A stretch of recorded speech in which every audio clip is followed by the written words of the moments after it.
আসসালামু আলাইকুম সবাইকে। আজকে আমার কণ্ঠটা একটুও ভালো নেই, প্রচুর ঠান্ডা লেগে গেছে।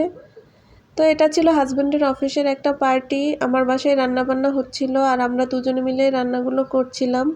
মেনুতে ছিল চিংড়ি মাছ ভুনা, গরুর মাংস ভুনা, বড় ডাল দিয়ে গরুর মাংসের তেল চর্বি আর পোলাও ছিল।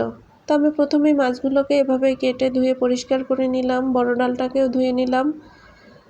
প্রথমে রান্নাটা হাজব্যান্ডই শুরু করে দিল। তো প্রথমেই একটা পাতিলে পেঁয়াজ কুচি, রসুন কুচি, আদা বাটা, জিরা বাটা, হলুদের গুঁড়ো, মরিচের গুঁড়ো দিয়ে তারপরে এভাবে তেল দিয়ে দিল, তেজপাতা, দারচিনি, এলাচ দিয়ে দিল। আমি বারবার বলছিলাম যে ডালটাকে আগে সেদ্ধ করে নাও, না সে এভাবেই রান্না করবে।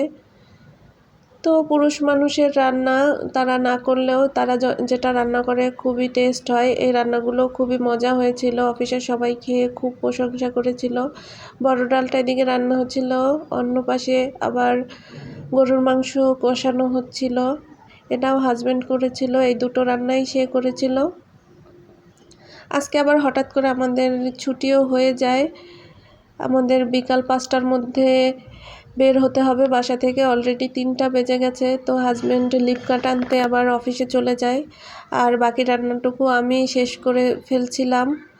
প্রচুর তাড়াহুড়ো ছিল, একদিকে রান্না করছিলাম, একদিকে কাপড় চোপড় গোছগাছ হতে শুরু করে সব কিছু গোছগাছ করে নিচ্ছিলাম, যেহেতু কয়েকদিনের জন্যই আমরা বাড়িতে যাব।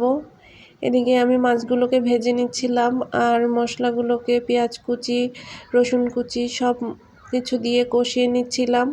টমেটো আর কাঁচামরিচ দিলাম। যেহেতু তাড়াহুড়োর মধ্যে ছিলাম, পুরোটা আমি ভিডিও করতে পারিনি, এভাবে তাড়াহুড়ো করে রান্না করে নিচ্ছিলাম। এ তো রান্না প্রায় হয়ে গেছে, মাংস তারপরে বুটের ডালও হয়ে গেছে আর চিংড়ি মাছও প্রায় হয়ে গেছে। তো এভাবে তাড়াতাড়ি রান্না করে আমরা বাড়িতে চলে গিয়েছিলাম। তো আজকে এই পর্যন্তই, সবাই ভালো থাকবেন, আল্লাহ হাফেজ।